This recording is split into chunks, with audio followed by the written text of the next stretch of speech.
Hi, I'm Lylia. They say blood runs thicker than water, but nobody warns you what happens when your sister thinks your blood runs green. Mine spent $67,000 on her dream wedding using my credit cards while I was fighting for my life in a coma. Designer dress, luxury venue, honeymoon in Tuscany, all charged to accounts I couldn't even remember existing. When I finally woke up after 3 months, the hospital bill collector delivered news that shattered everything I thought I knew about loyalty. My sister hadn't just stolen from me while I was unconscious. She had manipulated the system, forged documents, and convinced everyone I was covering her perfect day out of love. But when the judge heard the recorded evidence of what she really said about me lying there helpless, why did I smile? Because sometimes the truth cuts deeper than any betrayal. Are you ready to hear what she never expected me to survive to tell? Before we jump back in, tell us where you're tuning in from. And if this story touches you, make sure you're subscribed. Because tomorrow, I've saved something extra special for you. The fluorescent lights in Rosehaven Hospital's recovery wing buzzed with the kind of persistence that makes you question whether you're awake or still trapped in some medical nightmare. I had been unconscious for 93 days. 93 days of machines breathing for me, monitors tracking heartbeats I couldn't feel, and tubes feeding a body that had forgotten how to function on its own. The car accident on Highway 47 outside Thornfield should have killed me. The doctors said it was a miracle I survived it all. But miracles, I learned, come with price tags. When I finally opened my eyes on that Tuesday morning in late September, my first coherent thought wasn't relief or gratitude. It was confusion about the woman sitting beside my bed, crying into what looked like an expensive silk handkerchief. Sapphira, my younger sister, wore a diamond tennis bracelet I'd never seen before, and a designer handbag that cost more than my monthly rent.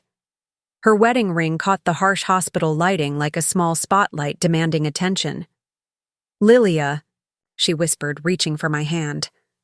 "Thank God you're awake. We were so worried." My throat felt like sandpaper, but I managed to croak out, "How long?" 3 months, she said, not meeting my eyes. "But you're going to be fine now. Everything's going to be fine."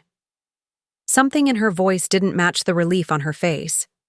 There was a tension there, a careful quality to her words that felt rehearsed. But I was too weak to analyze it then, too grateful to be breathing without assistance to question why my sister looked like she'd been shopping at Nordstrom instead of grieving at my bedside. The next few days passed in a blur of doctors, physical, therapists, and insurance paperwork. Sapphira visited daily, always impeccably dressed, always bearing expensive coffee and pastries from that boutique bakery in Goldmere she'd never been able to afford before. She talked about her new husband Julian, whom she'd apparently married, while I was unconscious, and their beautiful ceremony at Willowbrook Manor. "I wish you could have been there," she said one afternoon, adjusting the fresh orchids she'd brought. "But we knew you would have wanted us to go ahead. You always said, 'Life's too short to wait.'" I nodded weakly, though I couldn't remember ever saying that. The medications made everything fuzzy, but something nagged at me. A wedding that elaborate, that expensive, on Sapphira's massage therapist salary? Julian worked at a local credit union making decent but not exceptional money. How had they afforded Willowbrook Manor, which I knew charged upward of $20,000 just for the venue rental? On my 8th day awake, a woman in a Navy business suit appeared at my door. She introduced herself as Camille Dravain from Thornfield Credit Services, and the clipboard in her hands immediately made my stomach tighten. "Ms. Renwick, I hope you're feeling better," she said with practiced sympathy. "I'm here to discuss your outstanding balance with our collections department." "Outstanding balance?" My voice was stronger now, but confusion made it waver. "What outstanding balance?" Camille consulted her papers. "Your credit accounts show significant activity during your hospitalization period. We understand this has been a difficult time, but we need to arrange payment schedules for the $67,000 in charges accumulated over the past 4 months. The room tilted, not from the medications this time, but from pure shock. $67,000? There has to be a mistake. I have the statements here, Camille said gently, pulling out a thick folder. The charges began in June, just after your accident. Wedding venue deposits, catering payments, photographer fees, honeymoon travel expenses, all made with cards registered to this address. My hands shook as I reached for the papers. There it was, transaction after transaction, all bearing my name, all charged to accounts I barely remembered opening. The pattern was systematic, deliberate. Someone had accessed my credit while I was fighting for my life and had systematically drained every available line. This is impossible, I whispered. I was unconscious. That's what makes this so concerning, Camille said, her professional demeanor softening slightly. The person who made these charges had access to not just your cards, but your personal information, your passwords, and your authorization codes. This level of access typically indicates someone very close to you. The words hung in the air like smoke from a fire I was only beginning to smell. Someone very close to me. Someone who knew my birthday, my mother's maiden name, my first pet's name. Someone who had keys to my apartment and knew where I kept my important papers. Someone who had been sitting beside my hospital bed every day, crying into designer handkerchiefs about how worried she'd been. There's something else, Camille continued. The charges weren't random. They follow a very specific pattern, all related to wedding expenses. And there's a note in our system indicating that payment arrangements were made by your emergency contact. My emergency contact? Your sister, Sapphira Renwick. She spoke with our customer service department multiple times during your hospitalization, assuring us that you had approved these expenses and would handle payment once you recovered. The room felt like it was spinning, but this time it had nothing to do with my medical condition. I stared at the statements, seeing Sapphira's beautiful wedding in a completely different light. The designer dress, the orchid centerpieces, the photographer who charged $3,000 for a single day, the honeymoon in Tuscany that she'd mentioned casually, saying Julian had surprised her with it. None of it was a surprise.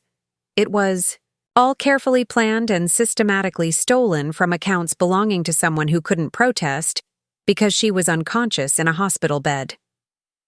Ms. Renwick, Camille said quietly, I've been doing this job for 12 years, and I've seen financial abuse in many forms, but I've never seen someone systematically drain their unconscious sister's credit to pay for their own wedding. This isn't just debt. This is criminal fraud.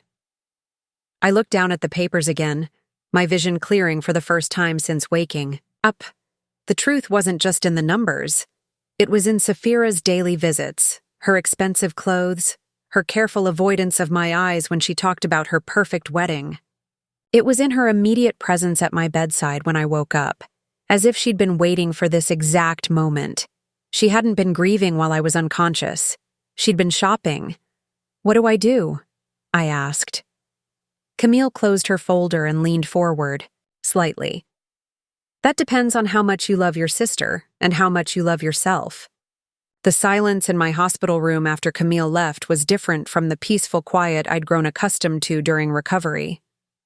This silence buzzed with the electric tension of a storm approaching, heavy with the weight of information I wasn't sure I wanted to process. I stared at the credit statements spread across my bedside table like evidence at a crime scene, each transaction a small betrayal that added up to something much larger and more devastating. Sapphira had visited that morning before Camille arrived, bringing her usual offering of expensive coffee and croissants from Goldmere's most upscale bakery. She'd sat in the visitor's chair, scrolling through photos on her phone, showing me pictures from her honeymoon in Tuscany. The images were beautiful, professional quality shots of her and Julian toasting with champagne on a terrace overlooking rolling vineyards, dining at restaurants where a single meal cost more than most people's weekly grocery budget. Julian spoiled me completely, she'd said, her voice warm with contentment. I told him we couldn't afford it, but he insisted, said his new wife deserved the best. Now, looking at the statements, I could see exactly how Julian had afforded to spoil her. The Tuscan villa rental, $4,000, charged to my Chase Sapphire card. The restaurant bills, the wine tours, the professional photography session, all itemized in neat rows that told the story of someone else's perfect romantic getaway, funded by my unconscious financial participation. I reached for my phone with trembling hands and opened my banking app for the first time since the accident. The login process felt foreign, like trying to remember a language I used to speak fluently. When the main screen loaded, the numbers made my chest tighten. My checking account showed a balance of negative $800. My savings account, which had contained nearly $15,000 before the accident, was completely empty. But it was the credit card summary that made me feel physically sick. Every card I owned was maxed out. Cards I'd forgotten existed had been activated and drained. Even the emergency card I kept hidden in my jewelry box, the one I'd never used, showed a balance of $12,000. I scrolled through the transaction history, each entry a small knife twist. Willowbrook Manor venue deposit, $8,000. Magnolia's Bridal Boutique, $3,200. Thornfield Florist, $1,800. Continental Airlines, $6,000 for 2 first-class tickets to Rome.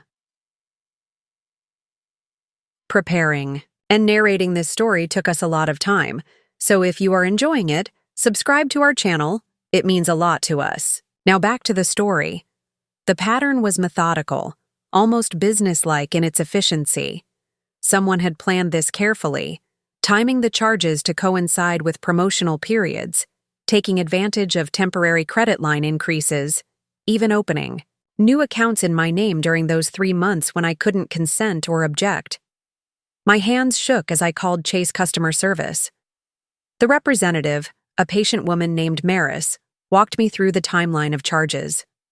The activity began on June 15th, she explained, just 12 days after the note in your file indicating you were hospitalized following an accident. There's a note about my hospitalization? Yes, it was added by someone with authorized access to your account. The note indicated you were temporarily unable to manage your finances due to medical reasons, and that your sister would be handling urgent matters in your absence. The room felt like it was tilting again. I never authorized anyone to access my accounts, Maris paused. According to our records, authorization was provided through our phone system using your personal verification information. The caller knew your social security number, your mother's maiden name, and the answers to your security questions. Of course, Saphira knew all of that. We'd grown up in the same house, shared the same family stories. She knew that our first pet was a golden retriever named Rusty, that our mother's maiden name was Elthorn, that I'd always used our grandmother's birthday as my PIN code because it was easy to remember. The person who called, I said carefully, what did they sound like? I don't have access to call recordings from that far back, but the notes indicate it was a female caller who identified herself as your emergency contact and next of kin. She was very knowledgeable about your financial situation and expressed concern about maintaining your credit standing during your recovery period. I thanked Maris and hung up, then immediately called my other credit card companies. The story was the same everywhere. Saphira had called each company within days of my accident, identified herself as my concerned sister, and explained that I was hospitalized and unable to manage my accounts. She'd requested temporary authorization to handle urgent matters, providing all the correct personal information to verify her identity as someone acting on my behalf. The customer service representatives had been sympathetic and helpful. After all, what kind of monster would question a worried sister trying to protect her unconscious sibling's financial well-being during a medical crisis? But Saphira hadn't been protecting my financial well-being. She'd been systematically destroying it while planning the wedding of her dreams. As the afternoon wore on, I made call after call, documenting the scope of the damage. The wedding venue, the catering, the photographer, the flowers, the musicians, the rental company that had provided linens and china, Even the company that had installed a temporary dance floor, every vendor associated with Saphira's wedding had been paid with my credit cards. The honeymoon was equally detailed. First-class flights, luxury hotel suites, spa treatments, shopping excursions, wine tastings. I found charges for a couple's massage that cost more than I typically spent on groceries in a month, dinner at a Michelin-starred restaurant in Florence that ran nearly $1,000 for 2 people. But it was the smaller charges that hurt the most. The coffee shop where she'd bought those expensive pastries for her daily hospital visits, charged to my American Express. The flowers she brought to brighten my room, paid for with my visa. Even the silk handkerchiefs she'd cried into had been purchased with my money. She'd been performing grief while spending my life savings. By evening, I had compiled a complete picture of the fraud. $67,000 in charges, all made during the 3 months I was unconscious, all authorized by someone who had access to my most personal information and the trust of customer service representatives who believed they were helping a family in crisis. The physical evidence was overwhelming, but the emotional evidence was worse. Every conversation we'd had since I woke up took on a different meaning. Her expensive clothes, her casual mentions of the wedding costs, her seemingly generous daily visits. She hadn't been caring for me during my recovery. She'd been managing a crime scene, making sure I remained grateful and unsuspicious. When Saphira arrived for her evening visit, I was ready. She swept into the room wearing a new outfit I now knew I had paid for, carrying coffee from the boutique bakery that had been charging my cards for months. "You look tired," she said, settling into the visitor's chair with practiced ease.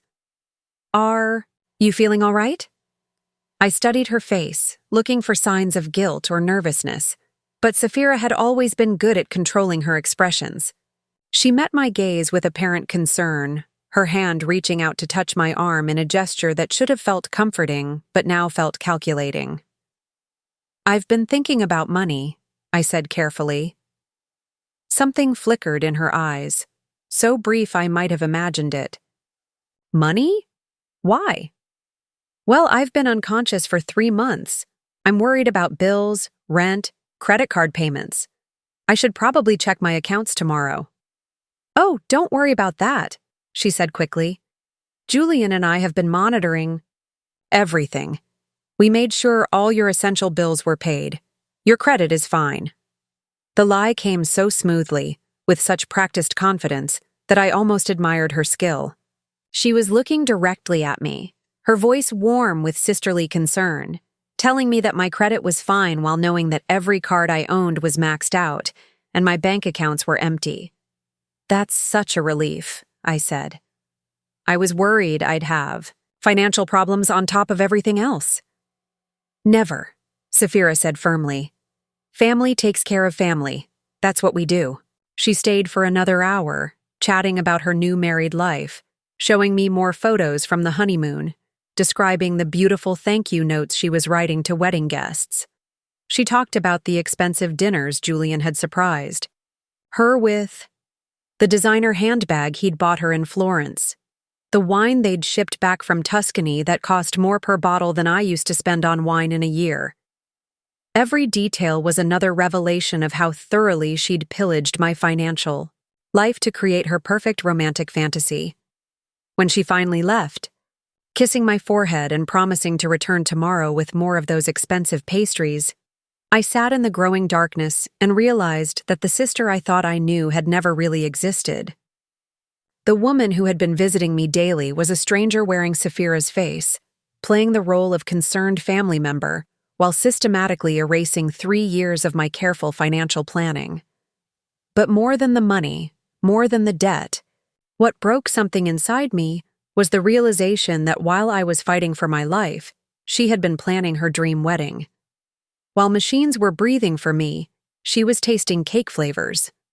While doctors weren't sure if I would ever wake up, she was choosing between salmon and chicken for her reception dinner. She hadn't just stolen my money. She'd stolen the 3 most vulnerable months of my life and turned them into a shopping spree. Tomorrow, I decided, the performance would end. I called Saphira at 7 in the morning, before she could make her daily pilgrimage to my hospital room, armed with expensive pastries and practiced concern. She answered on the second ring, her voice still thick with sleep. "Lylia? Is everything okay?" "It's early." "I need to ask you something," I said, keeping my voice steady despite the way my heart was hammering against my ribs. "Did you use my credit cards while I was unconscious?" The silence stretched for so long I wondered if the call had dropped. Then she laughed, a bright, artificial sound that didn't match the gravity of the question. "What kind of question is that? Of course not." "I'm looking at my statements, Saphira. $67,000 in charges, all during the time I was in the coma." Another pause, shorter this time. When she spoke again, her voice had shifted, becoming defensive in a way that confirmed everything I already knew. "Lylia, you're still recovering. You're confused. Maybe the medications are affecting your thinking." "The medications aren't affecting my ability to read credit card statements." "Willowbrook Manor, $8,000, charged to my Chase card. On June 20th. Magnolia's Bridal Boutique, $3,200, charged to my Visa on June 25th. Should I keep going?" "I think we should discuss this in person," she said quickly. "I'll be there in an hour." "No, we'll discuss it now. Did you forge my authorization to access my accounts?" "Forge?" Her voice rose with indignation that would have been convincing. "If I didn't have documentation of every lie. I'm your sister. I was protecting your credit while you were unconscious. Someone had to make sure your bills were paid." "My bills? You spent $67,000 on your wedding and honeymoon. How exactly does that protect my credit?" The mask was slipping now. I could hear it in the way her breathing had changed, the slight tremor in her voice when she spoke again. "Look, I can explain everything when I get there. You don't understand the full situation. Then explain it now. Explain how you justified spending my life savings on orchid centerpieces while I was unconscious in a hospital bed." "It wasn't like that." Her voice was rising, losing the careful control she'd maintained for weeks. "The wedding was already planned. We couldn't cancel everything just because you had an accident. The deposits were non-refundable. We would have lost everything." The casual cruelty of her reasoning hit me like a physical blow. I had an accident. As if my 3-month fight for survival was an inconvenient scheduling conflict that had disrupted her party planning. "So you decided to solve that problem with my money?" "I knew you would understand. You've always been supportive of my relationship with Julian. You liked him. You wanted us to be happy. I wanted you to be happy with your own money, not mine. It's not about the money, Lylia. It's about family. It's about being there for each other when it matters." The twisted logic was breathtaking in its selfishness. According to Saphira's reasoning, being there for each other meant I should unconsciously fund her dream wedding while fighting for my life. My role in this family dynamic was apparently to provide financial support, even when I was physically unable to consent to it. "Being there for each other," I repeated slowly. "Is that what you call forging my signature and accessing my accounts without permission?" "I didn't forge anything. I'm your emergency contact. I had the right to protect your interests. Protect my interests by maxing out every credit card I own? You're making this sound worse than it is. It's not like I bought a car or something frivolous. This was a wedding. This was important." The entitlement in her voice was staggering. A $67,000 wedding funded with stolen credit was justified because it was important to her. My financial security, my credit score, my ability to pay my own bills, those things were apparently less important than her one perfect day. Important to who, Saphira? Important to our family. Julian is part of our family now. This wedding was about bringing our families together. Our families? I was unconscious. I wasn't there. But you were there in spirit. Everyone knew how much you would have wanted to be part of this. The wedding planner even saved a chair for you at the ceremony. The image she painted was so twisted, so narcissistically delusional, that I almost laughed. She'd stolen my money to pay for a wedding where they saved me an empty chair, as if that somehow made the theft sentimental rather than criminal. "Let me make sure I understand," I said. "You think stealing $67,000 from your unconscious sister is acceptable because you saved her a seat at the wedding you bought with her money? Stop saying stealing. That's an ugly word for something that wasn't ugly. This was about love, about family, about making sure Julian and I could start our marriage properly. What about me starting my recovery properly?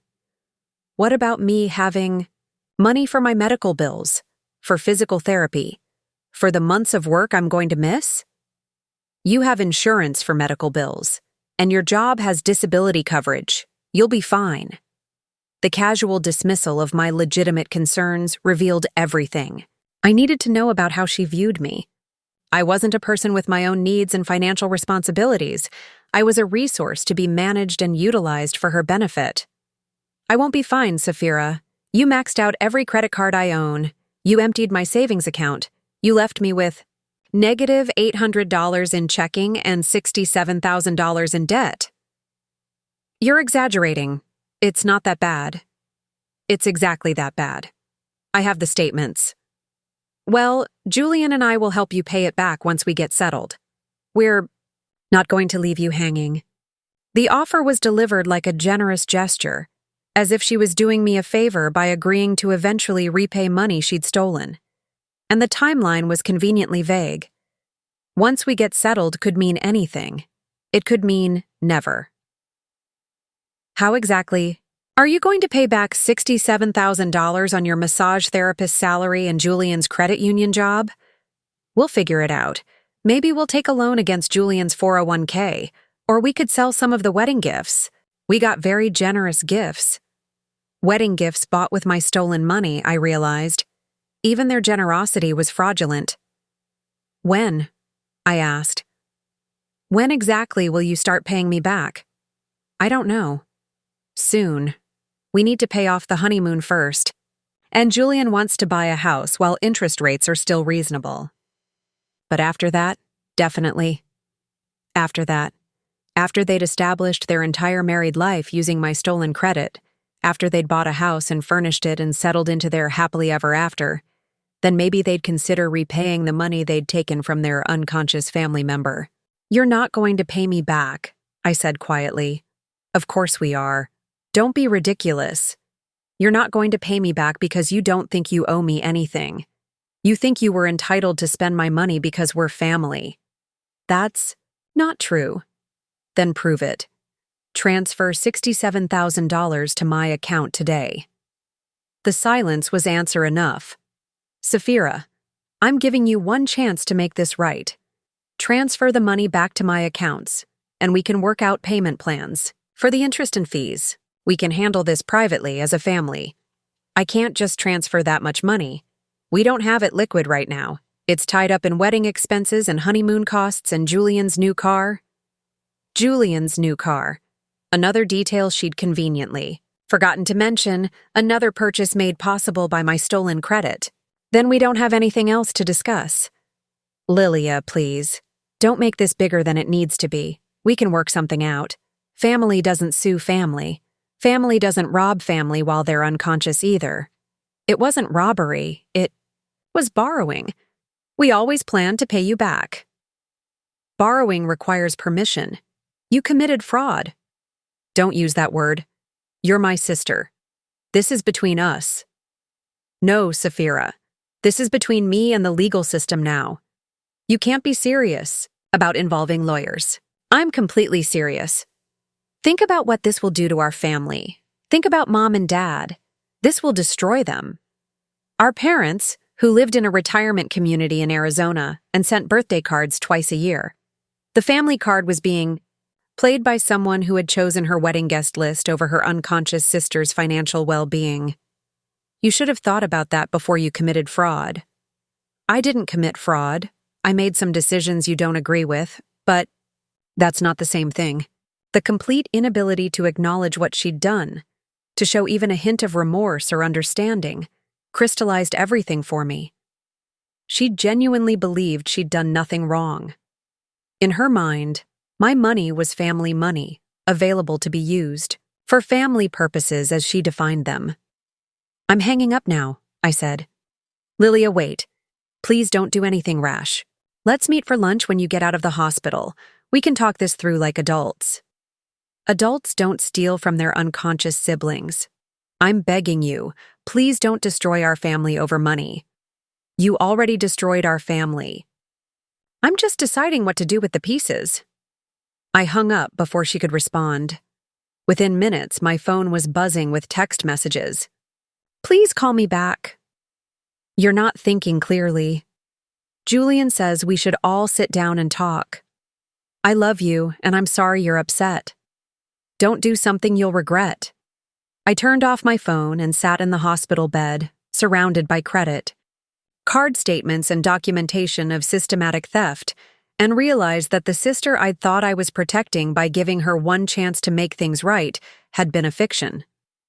The real Sapphira had been revealed in that phone call, entitled, manipulative, and completely convinced that her wants justified any amount of harm to others.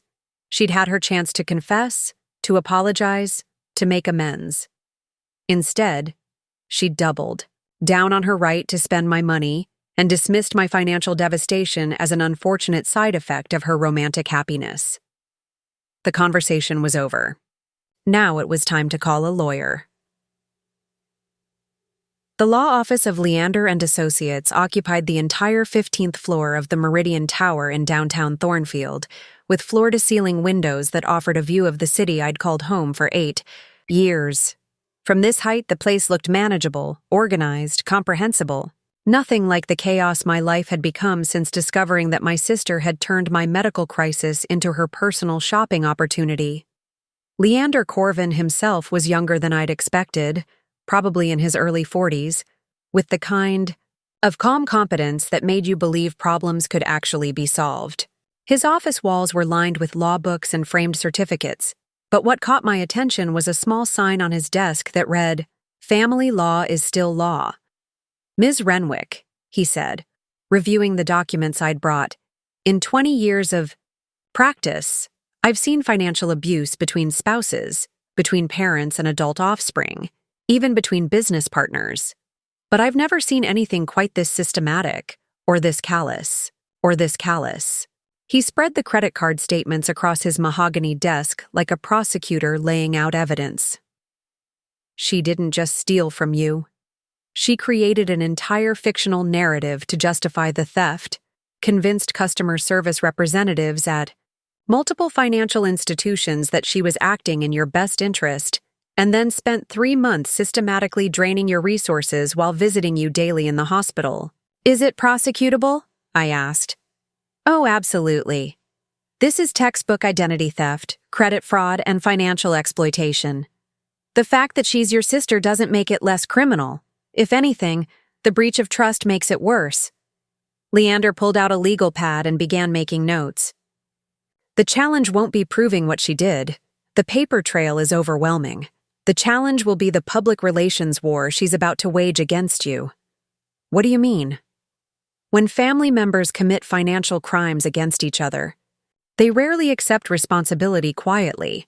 They typically try to control the narrative, paint themselves as victims, and mobilize family and social networks against the person seeking justice.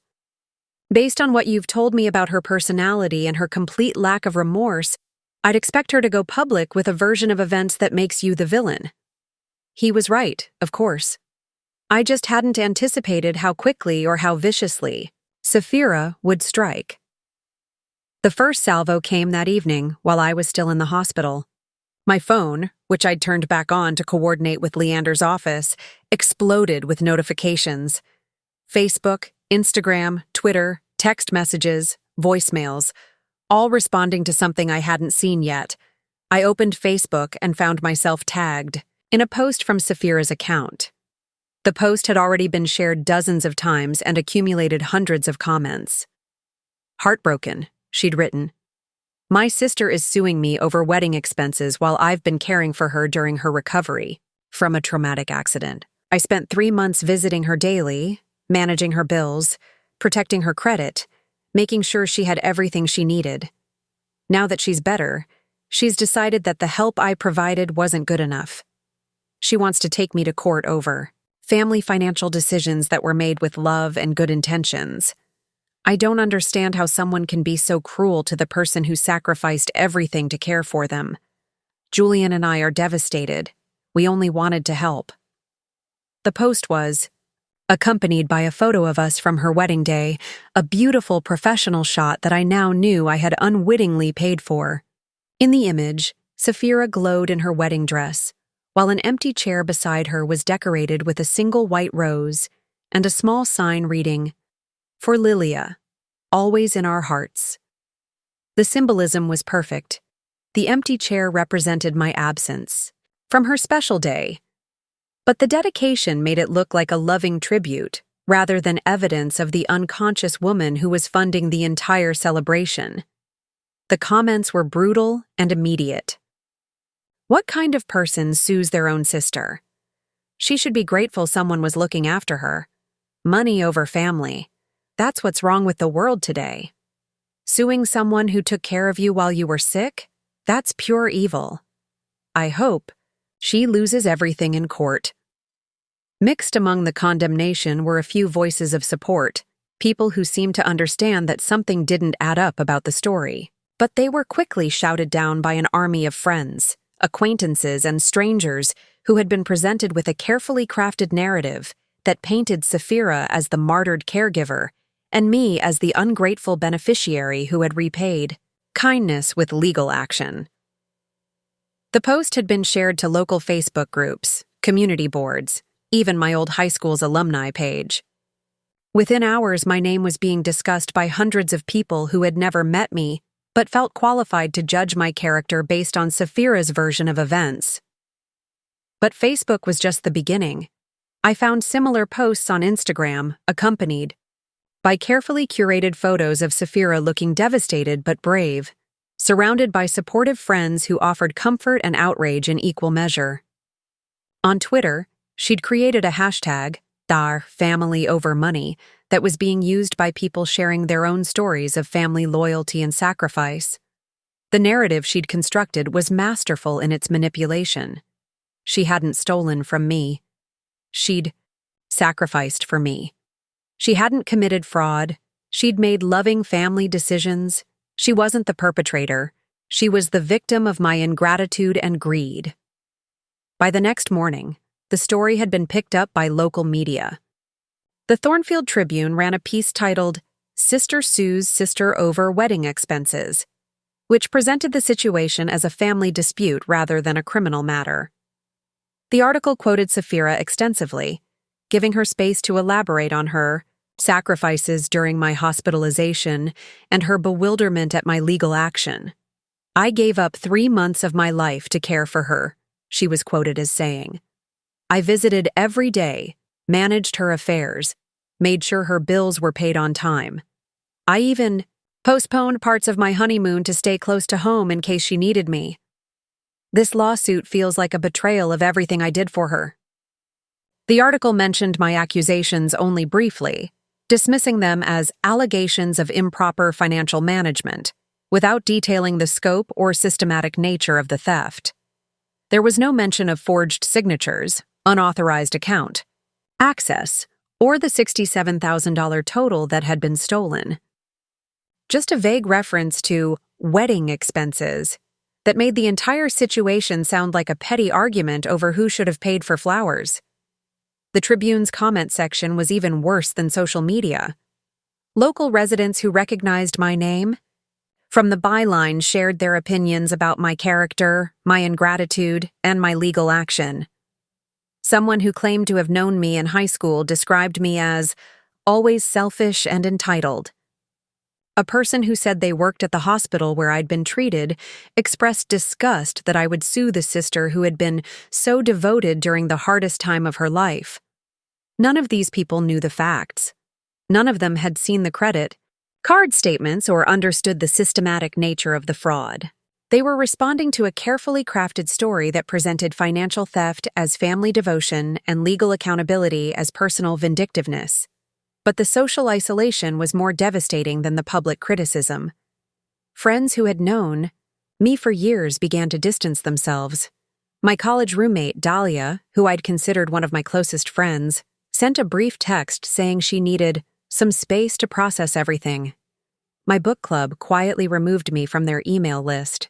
Coworkers who had sent flowers during my hospitalization suddenly became unavailable for coffee meetings or lunch plans. The silence was almost worse than the public attacks. These were people who knew me personally, who should have questioned a narrative that painted me as greedy and vindictive. Instead, they chose to protect themselves from association with someone who had become locally notorious for suing their own family. Even medical staff at the hospital began treating me differently. The nurses who had been warm and supportive during my recovery became professionally distant. One of them, Kelvin, who had always stopped to chat during his rounds, mentioned that he'd seen the news coverage and hoped I could work things out with my family. The implication was clear. I was the problem. I was the one creating conflict in a situation where I should have been grateful for help. The fact that the help had consisted of systematic theft funded by my unconscious participation was irrelevant to a public that preferred simple narratives about family loyalty over complex truths about financial exploitation. Sapphira, meanwhile, had become a local celebrity of sorts. Her story of devoted sisterly care being repaid with legal action resonated with people's fears about family breakdown and ingratitude. She was invited to appear on a local morning show, where she cried beautifully while describing her dedication to my care and her heartbreak over my lawsuit. "I just want my sister back," she said, dabbing at her eyes with what looked like the same silk handkerchief she'd used during her hospital visits. "I understand she's been through trauma, but I never expected her to turn that trauma against the people who love her most." The interviewer, a sympathetic woman named Junessa, nodded along while Sapphira painted herself as the victim of my unreasonable demands and ungrateful nature. There was no challenging follow-up, no questions about the specific nature of her financial management, no inquiry into how someone on a massage therapist's salary had managed to pay for a $67,000 wedding while also covering her sister's essential bills. Watching the interview from my hospital bed, I realized that Sapphira had not only stolen my money, she had stolen my reputation, my relationships, and my standing in the community where I'd built my adult life. She had turned my search for justice into evidence of my moral failure and used my victimization as proof of her virtue. But she had also made a crucial mistake. By going public with her narrative, by creating a media campaign around her innocence, and my guilt, she had opened herself up to the kind of scrutiny that would eventually reveal the truth. And Leander had warned me this would happen. "Let her talk," he'd advised. "Let her give interviews and make public statements about her innocence and your ingratitude. Every word she says publicly can be used as evidence of her state of mind and her complete lack of remorse for what she did. She's building our case for us." The isolation was painful. The public humiliation was devastating. But the documentation was invaluable. Sapphira was creating a record of her narcissistic belief that she had done nothing wrong, that she deserved sympathy rather than accountability, that my demand for justice was evidence of my moral failure rather than her criminal behavior. She thought she was controlling the narrative. In reality, she was providing evidence that would eventually destroy her in court. The manila folder on Leander's desk had grown thick with documentation over the past 2 weeks. Bank statements, credit card records, hospital visitor logs, phone, transcripts from customer service calls, social media screenshots, and recorded interviews from Sapphira's media appearances. What had started as a simple case of financial fraud had evolved into something much more complex and systematic. "The good news," Leander said, spreading the latest batch of documents across his desk, "is that your sister's public relations campaign has backfired spectacularly from a legal standpoint. Every interview she's given, every social media post she's made, every public statement about her innocence has provided us with additional evidence of her criminal mindset and complete lack of remorse." He pulled out a transcript from her appearance on the Thornfield Morning Show. Look at this quote. "I made financial decisions that I knew Lylia would have supported if she had been conscious." That's an admission that she made financial decisions without your consent, while acknowledging that you were unconscious and unable to provide that consent. "But she's also created a version of events that makes me look like a monster," I said, rubbing my temples where a headache had been building for days. "Half the city thinks I'm suing the sister who saved my life." Let them think that for now. Public opinion isn't relevant in a criminal fraud case. What's relevant is evidence, and your sister has been providing us with mountains of it. Leander pulled out his laptop and opened a folder labeled Renwick Investigation. But here's where things get interesting. The bank fraud was just the beginning. When we started digging deeper into how she managed to access your account so easily, we uncovered something much bigger. The screen showed a spreadsheet with dozens of entries. Your sister didn't just commit fraud against you. This appears to be a pattern that goes back years. We've identified at least 6 other potential victims, all people who trusted her with financial access during vulnerable periods. My stomach dropped. 6 other people? Mrs. Rowena Thalrick, an elderly client at the massage therapy clinic where Saphira works. Saphira had access to her purse and personal information during treatment sessions. Mrs. Thalrick's credit cards were used for several large purchases during a period when she was grieving her husband's death and not paying close attention to her finances. He scrolled to the next entry. Camille Dravain's elderly father, Mr. Matthew Dravain. Saphira became friendly with the family when she was treating Camille's mother. During Mr. Dravain's bout with pneumonia last winter, several of his accounts showed unusual activity that coincided with Saphira's access to the house. The pattern was chilling. Saphira had been targeting vulnerable people for years, using her position as a massage therapist and her skills at building trust to gain access to financial information during periods when her victims were least able to protect themselves. How did you find all this?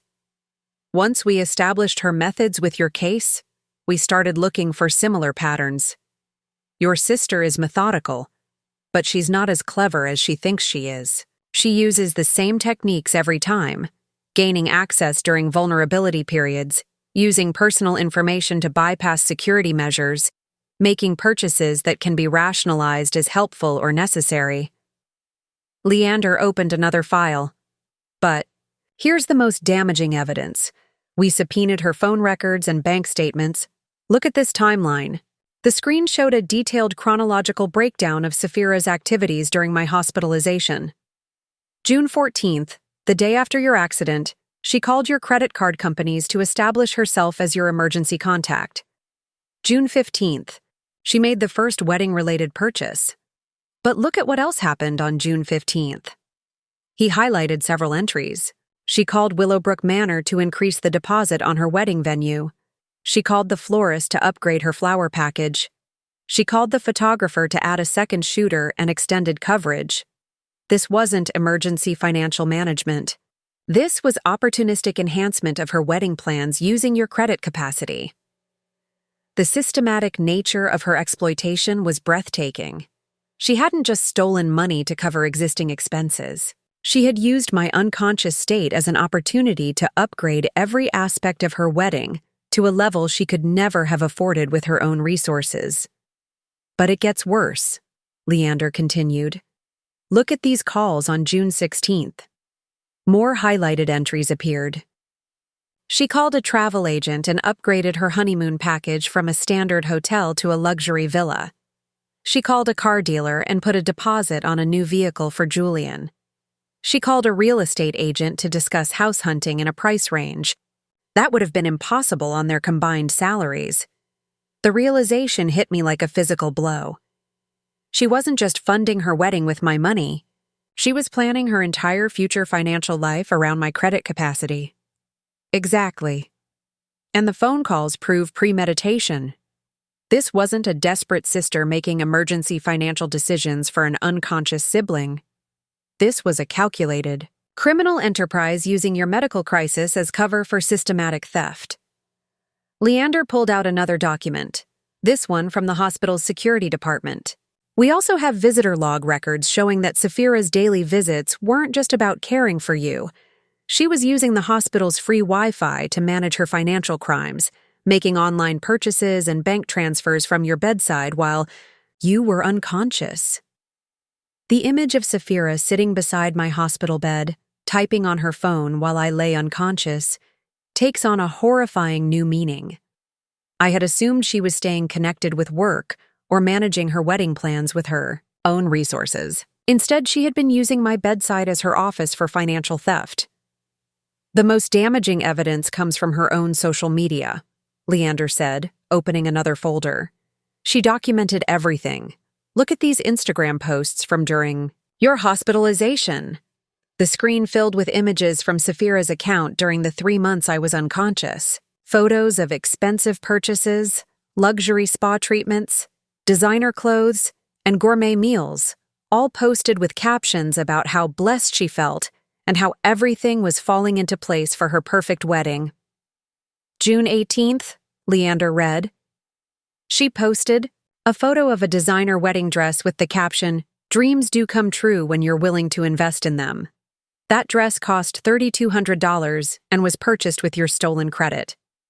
June 25th, a photo of her upgraded engagement ring with the caption, "Julian surprised me with this upgrade. I'm the luckiest girl in the world." The ring was purchased with your American Express card. July 2nd, a photo from the upgraded honeymoon. Villa she booked, posted before your wedding even happened, with the caption, "Can't wait to wake up to this view as Mrs. Julian Maraway." The villa reservation was made using your Chase Sapphire card. Each post was a real-time documentation of her crimes, publicly celebrating purchases made with my stolen money while I was fighting for my life. She had been so confident in her methods, so sure that I would never discover her theft, that she had documented every aspect of her spending spree for her social media followers. The irony, Leander said, is that her social media documentation of her crimes is time-stamped and geotagged. We can prove exactly when and where each purchase was made and correlate it with her posts celebrating the acquisition of items purchased with your money. But the most damaging discovery came from Saphira's own financial records. Your sister kept detailed spreadsheets of her wedding expenses, Leander explained. She's methodical about tracking money, which is going to be her downfall. He showed me a document recovered from her laptop. It was a budget spreadsheet titled Dream Wedding Finance Plan with 2 columns, Original Budget and Enhanced Budget.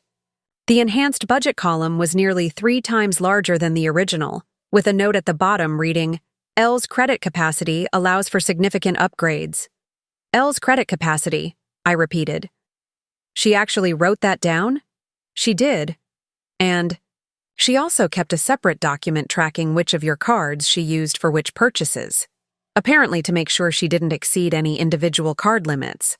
This level of organization proves that she understood exactly what she was doing and planned it systematically. The evidence was overwhelming, but Leander wasn't finished. The final piece comes from the banking fraud investigation. When your sister called your credit card companies, those conversations were recorded. We've obtained transcripts of every call. He pulled out a thick file of phone transcripts. June 14th, call to Chase Bank. Hi, this is Saphira Renwick calling about my sister Lylia's account. She's been in a terrible accident and is unconscious in the hospital. I'm her emergency contact, and I need to make sure her bills stay current while she recovers. The customer service representative was sympathetic and helpful. But listen to this follow-up call on June 20th. Hi, it's Saphira again. My sister is still unconscious, but I need to make some payments on her behalf. She would want me to make sure her credit stays good, and there are some time-sensitive financial commitments she made before the accident. Time-sensitive financial commitments, I said. You mean her wedding deposits? Exactly. And the calls get progressively more manipulative. By July, She's telling bank representatives that you specifically asked her to handle these financial matters before your accident, and that she's just following your pre-accident instructions. The transcripts revealed the evolution of Sapphira's lies, from genuine-sounding concern about my financial welfare to elaborate fabrications about pre-accident agreements and instructions. Each call had been carefully crafted to sound reasonable and helpful, while actually facilitating systematic theft. "This is enough to prosecute, isn't it?" I asked. "This is enough to prosecute and win," Leander confirmed. "We have documentation of premeditated fraud, systematic identity theft, forged financial authorizations, and a pattern of similar crimes against other vulnerable victims. We also have your sister's own social media documentation of her spending spree and her detailed financial planning documents that prove intent and organization." He closed the laptop and looked at me directly. "But I want to be clear about what this means. When we file these charges, your sister is facing potential federal prosecution for identity theft and wire fraud across state lines. She could be looking at significant prison time. She should have thought about that before she decided to fund her dream wedding with my stolen credit." "I agree, but I want to make sure you're prepared for what comes next. Once we file these charges, there's no going back. This becomes a criminal matter, not a civil dispute. Your sister will face federal prosecution, and your family relationships will be permanently destroyed." I thought about the empty chair at Sapphira's wedding, decorated with flowers I had unknowingly purchased, representing an absence that had been turned into a profit center for her dream celebration. I thought about her daily visits to my hospital bedside, where she had sat managing her criminal enterprise while I fought for my life. I thought about her social media posts celebrating purchases made with my money while expressing concern for my recovery. She destroyed our family relationship the moment she decided to treat my medical crisis as her financial opportunity. I said, "File the charges." The federal courthouse in Thornfield had always impressed me with its imposing limestone facade and grand columns that seemed designed to remind visitors that justice was serious business. Walking up those steps on a crisp October morning, carrying a briefcase full of evidence that would destroy what remained of my family, I felt the weight of finality settling around my shoulders like a heavy coat. Leander walked beside me, equally serious in his charcoal suit, carrying additional files that contained enough documentation to support multiple federal charges. We weren't just filing a complaint anymore. We were initiating a criminal prosecution that would likely send my sister to federal prison and destroy the fairy tale life she had built with my stolen money. "Are you ready for this?" he asked as we approached the entrance. I thought about the question seriously. Was anyone ever ready to send their sister to prison? Was anyone prepared to become the person who chose justice over family loyalty? But then I remembered the spreadsheet Sapphira had kept, the one titled Dream Wedding Finance Plan, with the notation about Elle's credit capacity, and I knew that readiness wasn't the issue. Necessity was. She made this choice when she decided to treat my COMA as her financial opportunity, I said. "I'm just following through on the consequences."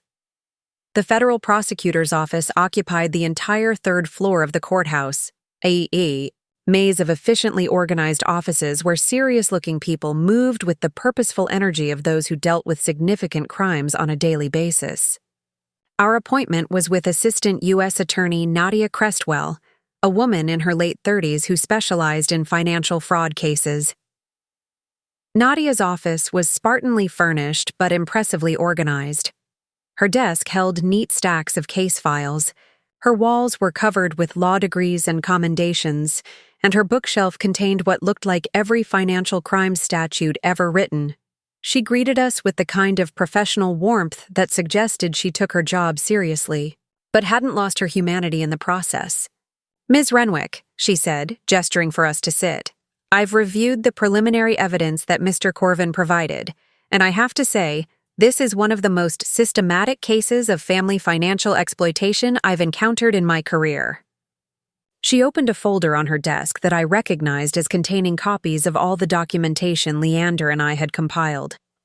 The scope of the fraud is staggering, but what makes this case particularly prosecutable is the level of premeditation and documentation your sister provided. She essentially created a paper trail of her own criminal enterprise. Nadia pulled out several documents and spread them on her desk. The phone transcripts alone are enough to support charges of identity, theft, and wire fraud. But when you add the financial planning documents she kept, the social media posts documenting her spending spree, and the pattern of similar behavior with other victims, this becomes a federal case with serious implications. What kind of sentence is she looking at? I asked. Identity theft carries a maximum sentence of 15 years in federal prison. Wire fraud carries a maximum of 20 years. Given the systematic nature of the crimes, the multiple victims, and the amount of money involved, she's looking at a significant period of incarceration if convicted. The reality of what those numbers meant hit me like a physical blow. 15 to 20 years. Safira was currently 31 years old. If she received anything close to the maximum sentence, she would be middle-aged when she was released. Her entire adult prime would be spent in federal prison because she had decided that my unconscious body was an acceptable source of funding for her dream wedding. However, Nadia continued, I want to be transparent about what this process will involve for you. Federal prosecutions are thorough and time-consuming. You'll be required to testify in detail about your relationship with your sister, the timeline of the fraud, and the impact on your life. The defense will likely attempt to portray this as a family misunderstanding rather than criminal fraud, which means they'll attack your credibility and your motives. She leaned forward slightly. Your sister's public relations campaign has actually made this easier for us to prosecute. By going public with claims of innocence and painting herself as a victim, she's created additional evidence of her lack of remorse and her continued attempts to manipulate public perception. But it also means this case will receive significant media attention. Media attention. I thought about the local news coverage that had already painted me as the ungrateful sister suing her devoted caregiver. Federal criminal charges would elevate the story to a completely different level, potentially attracting national attention to a case that involved family betrayal, medical vulnerability, and systematic financial fraud. I understand, I said. But I need to know that what she did to me won't happen to someone else. The evidence shows she's been targeting vulnerable people for years. If I don't pursue this, she'll just find another victim when she needs money for her next major expense. Nadia nodded approvingly. That's exactly the right perspective. Prosecuting financial predators isn't just about seeking justice for individual victims. It's about protecting future victims from the same crimes. She pulled out a legal pad and began making notes. Here's what happens next. We'll file a criminal complaint charging your sister with identity theft, wire fraud, and conspiracy to commit financial fraud. The charges will be unsealed, and she'll be arrested within 48 hours. At that point, this becomes a federal, criminal matter, and the outcome will be determined by a jury rather than by family negotiations. The word arrested made everything real in a way that previous discussions hadn't. Safira would be handcuffed, booked, and processed through the federal criminal system. She would have to call someone to arrange bail, hire a criminal defense attorney, and face the possibility of decades in federal prison. The pampered newlywed who had been posting Instagram photos from her stolen money honeymoon would become a federal defendant facing serious felony charges. There's one more thing, Nadia said. Federal prosecutions involve asset forfeiture. Any property or assets that were purchased with the proceeds of criminal activity can be seized by the government. That includes your sister's wedding expenses, her honeymoon costs, and any other purchases made with your stolen money. I thought about Julian's new car, the one Safira had mentioned casually during our confrontation phone call. What about her husband? He benefited from the stolen money too. If we can prove that Julian knew the money was stolen, he could face charges as an accessory. If he genuinely believed your sister had legitimate access to those funds, he might avoid criminal liability but could still lose assets purchased with criminal proceeds. The scope of the destruction was staggering. Not only would Sapphira face federal prison time, but the entire foundation of her new married life could be dismantled by asset forfeiture. The dream wedding, the luxury honeymoon, the new car, even their future house hunting plans that had been based on my stolen credit capacity, all of it could disappear as evidence of criminal enterprise. "I need you to understand," Nadia said, looking directly at me, "that once we file these charges, your sister will likely attempt to contact you. She may try to negotiate, apologize, or even threaten. Any contact she makes with you could be considered witness tampering, which is an additional federal crime. You should not respond to any communication from her or her representatives." Leander nodded. "We'll handle all communication through legal channels. Lylia won't be speaking directly with her sister or her family." "Good. Now, let's talk about the timeline. We'll file the charges tomorrow morning. Your sister will be arrested by federal marshals, probably at her workplace or her home. The local media will likely pick up the story immediately, especially given the prior coverage of your civil dispute. Are you prepared for that level of attention?" I thought about the months of recovery ahead of me, the financial rebuilding I would need to undertake, the relationships that had already been damaged by Sapphira's public relations campaign. Adding federal criminal charges and media attention to that mix would make an already difficult situation even more challenging. But I also thought about Mrs. Rowena Thalrick and Mr. Matthew Drovane and the other elderly victims who had trusted Sapphira during their vulnerable moments. I thought about future victims who might trust her with access to their financial information, not knowing that she viewed other people's crises as opportunities for her personal enrichment. "I'm prepared," I said. Nadia smiled for the first time during our meeting. "Then let's proceed. Mr. Corvin, please ensure that all the documentation is filed appropriately. Ms. Renwick, please review your testimony notes and be prepared for depositions within the next 2 weeks. And both of you should be prepared for this to become a much more public matter than it has been." We spent the next hour reviewing the specific charges and the evidence that would support each count.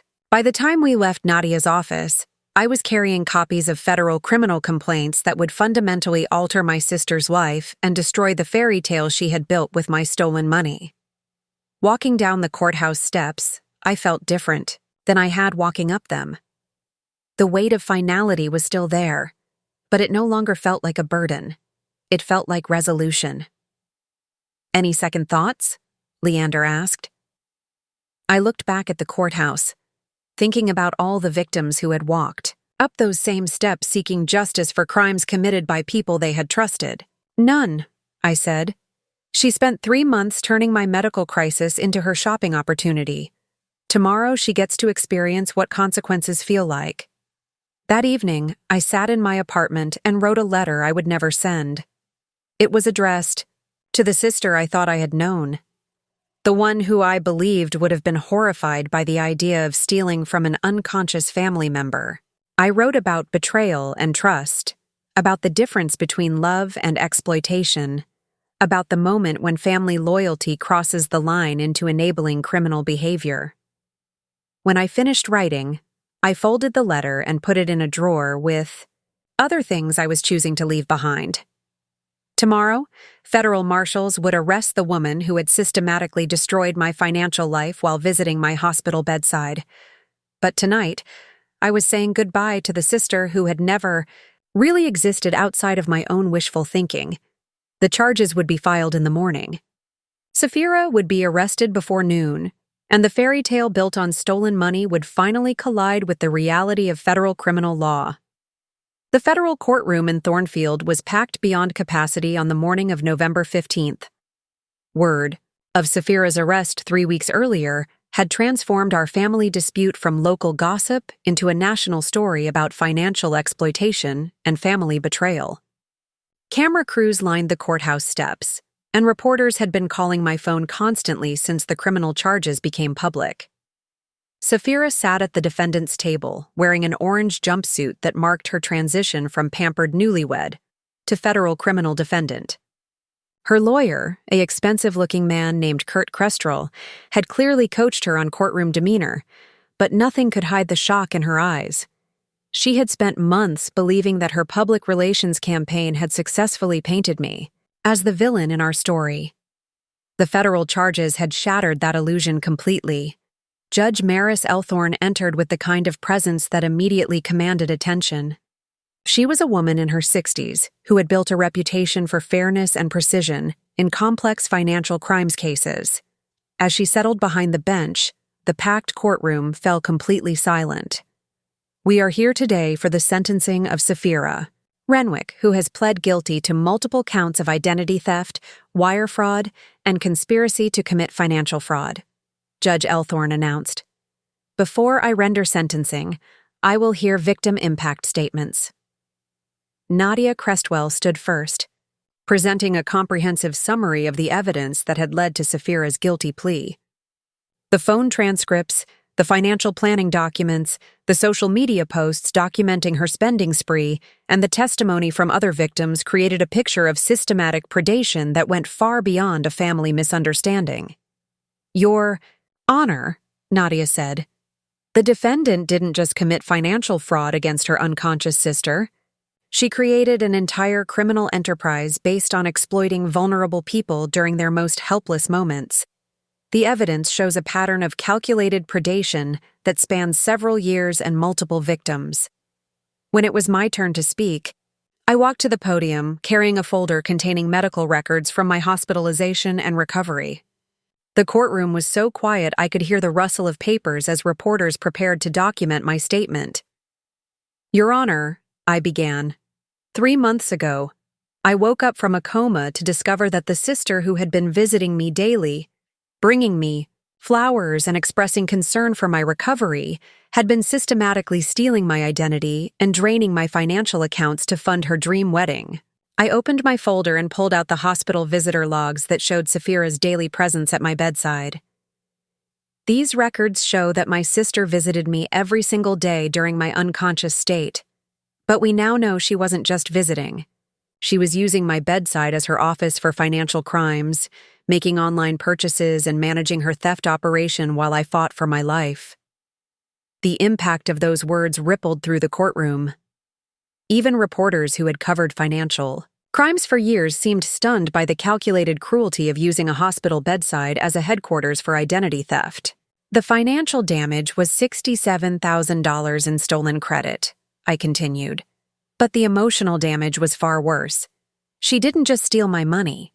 She stole my trust, my sense of family security, and my belief that love and exploitation could never exist in the same relationship.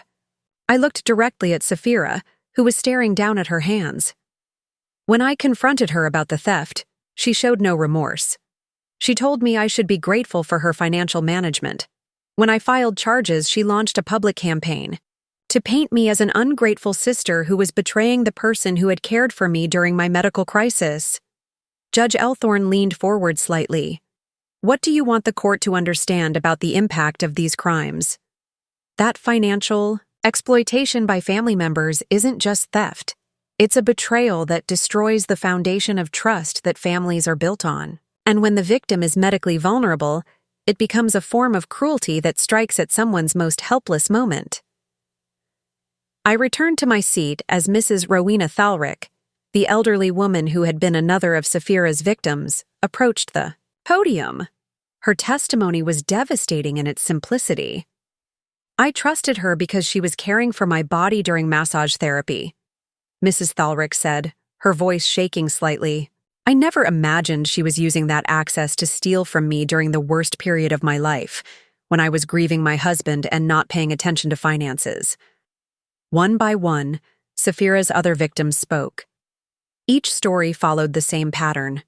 Trust established during vulnerability, access granted during crisis, systematic theft disguised as helpful financial management. The cumulative effect was a portrait of someone who had turned empathy into a weapon and used other people's pain as an opportunity for personal enrichment. When the victim statements concluded, Judge Elthorne asked Sapphira if she wanted to make a statement before sentencing. She stood slowly, clearly struggling with the weight of public accountability for crimes she had never expected to face consequences for. I want to apologize to my sister and to the other victims, she said, her voice barely above a whisper. I convinced myself that I was helping, that family members had the right to make financial decisions for each other during emergencies. I realize now that what I did was wrong, and I'm sorry for the pain I caused.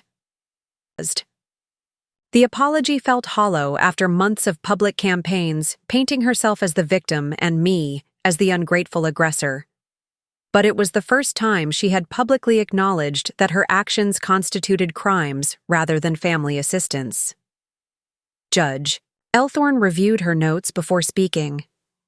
Ms. Renwick, the evidence in this case reveals a systematic pattern of financial predation that targeted some of our most vulnerable community members. You used your position of trust as a healthcare provider and family member to gain access to personal information, then exploited that access to commit identity theft and fraud. She paused, looking directly at Saphira. What makes these crimes particularly egregious is not just their systematic nature, but your complete lack of remorse until you were facing federal prosecution. Your social media posts celebrating purchases made with stolen money, your public campaigns to paint your victims as villains, and your detailed planning documents all demonstrate a criminal mindset that viewed other people's crises as opportunities for your personal enrichment. The judge's voice became firmer. The sentence of this court is 48 months in federal prison, followed by 3 years of supervised probation. You are also ordered to pay full restitution to all victims, and all assets purchased with stolen funds are subject to immediate forfeiture. 4 years in federal prison. Saphira's face went completely white as the reality of the sentence hit her. The fairy tale life she had built with my stolen money would be completely dismantled while she served nearly half a decade behind bars. As the bailiff approached to take her into custody, Saphira turned toward me with an expression I couldn't quite read. It might have been remorse, or anger, or simple shock. But for the first time since I had woken up in that hospital bed, I felt something that had been missing for months. Peace. The gavel came down with finality that echoed through the packed courtroom. Justice had been served not just for me, but for all the vulnerable people who had trusted someone who had turned their trust into profit. Walking out of the courthouse, past the cameras and reporters, I felt lighter than I had since the day I woke up from my coma. The truth was finally public, the crimes had been acknowledged, and the consequences had been delivered. Saphira would spend the next 4 years learning what accountability felt like. And I would spend that same time rebuilding a life that no longer included room for people who viewed my vulnerabilities as their opportunities. 6 months after Saphira's sentencing, I stood in the doorway of my new apartment in Millbrook Heights, a quiet neighborhood about an hour north of Thornfield. The moving truck had just pulled away, leaving behind boxes that contained everything I owned, and nothing that reminded me of the life I'd lived before learning that family loyalty could be weaponized against unconscious victims. The apartment was smaller than my old place, but it was mine in a way that felt different from any housing I'd ever had. Every piece of furniture had been purchased with money I'd earned and saved legitimately. Every monthly payment came from accounts that only I could access. Every decision about the space reflected my own preferences rather than compromises made to accommodate people who viewed my resources as community property. The financial recovery had been slower and more complex than I'd anticipated. Even with the restitution order, Saphira's assets had to be liquidated through federal forfeiture proceedings before any money could be returned to her victims. The wedding dress, the honeymoon villa charges, Julian's car, even their upgraded engagement ring had all been cataloged and processed as evidence of criminal proceeds. But converting those assets into actual restitution payments took months of legal proceedings and bureaucratic processing. In the meantime, I'd had to rebuild my credit from scratch. The stolen money had been spent, but the debt remained in my name until the legal system could sort out responsibility and restitution. Credit repair specialists, financial counselors, and legal advocates had helped me navigate the complex process of documenting fraud and establishing my identity as a victim rather than a willing participant in the spending spree. The emotional recovery had been even more complicated. Therapy sessions with Dr. Andrea Corvale had helped me understand that financial abuse by family members creates a unique form of trauma that combines betrayal, violation, and the destruction of basic trust in the people who are supposed to protect you rather than exploit you. The hardest part, Dr. Corvale had explained, is learning to trust your own judgment again. When someone you love systematically manipulates your vulnerability, it damages your ability to assess threat and safety in relationships. She was right. For months after the sentencing, I'd found myself questioning every interaction, analyzing every gesture for signs of hidden motives or exploitation. Friends who offered to help with moving expenses were subjected to internal interrogation about their true intentions. Co-workers who suggested splitting restaurant bills faced my suspicious scrutiny about whether they were trying to manipulate me into paying more than my fair share. But slowly, carefully, I'd begun to rebuild not just my financial life but my ability to distinguish between genuine care and calculated manipulation. The process involved learning to set boundaries that protected me without isolating me, and recognizing that healthy relationships involved mutual respect rather than one-sided resource extraction. The media attention surrounding the case had been overwhelming initially, but it had also connected me with organizations that specialized in helping victims of family financial abuse. The National Center for Elder Abuse had invited me to speak at a conference about financial exploitation, where I'd met dozens of people who had experienced similar betrayals by trusted family members, caregivers, and friends. Your case was unusual because of your age and the medical circumstances, explained Lylia Norell, a social worker who ran support groups for financial abuse survivors. But the dynamics are identical to what we see with elderly victims, disabled individuals, and anyone whose temporary vulnerability creates an opportunity for exploitation. Those conversations had led to my involvement with the Financial Exploitation Prevention Project, a nonprofit organization that educated healthcare workers, social workers, and legal professionals about recognizing and responding to financial abuse. My story had become part of their training materials, helping people understand that financial exploitation could happen to anyone during periods of medical or emotional vulnerability. 6 months after moving to Millbrook Heights, I received a phone call that brought the case full circle. It was from Detective Conan Cliver with the Thornfield Police Department's Financial Crimes Unit. "Ms. Renwick," he said, "we've just arrested someone in connection with a new financial exploitation case, and your sister's name came up during the investigation." My stomach tightened. "What do you mean?" The suspect had detailed notes about techniques for accessing financial accounts during medical emergencies, including specific language for convincing customer service representatives and documentation methods for avoiding detection. The notes referenced your sister's case as a successful model. The realization that Safira's crimes had been studied and replicated by other criminals was disturbing, but it also reinforced my decision to pursue prosecution rather than handle the matter privately. By going public with the case, we had exposed methods that could be used to protect future victims and prosecute future perpetrators. "We wanted you to know because this arrest might generate additional media coverage of your original case," Detective Cliver continued. "But we also wanted to thank you. Your decision to prosecute created a legal precedent and documentation that's helping us build cases against other financial predators." After the call ended, I sat in my small living room and thought about the ripple effects of choosing accountability over family loyalty. Safira was serving her federal prison sentence, learning skills in the prison's vocational program, and writing letters to the court requesting early release based on her exemplary behavior and newfound understanding of her crimes. Julian had divorced her 6 months into her sentence, unable to cope with the public shame and financial devastation that accompanied being married to a convicted federal criminal.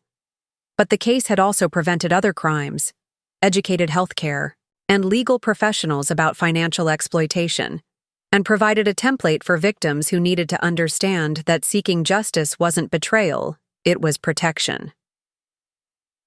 On a quiet Sunday afternoon in late spring, I was working in the small, garden behind my apartment building when my phone buzzed with a message from an unknown number. For a moment, my old anxiety spiked, wondering if it was Sapphira attempting contact from prison in violation of the no communication order.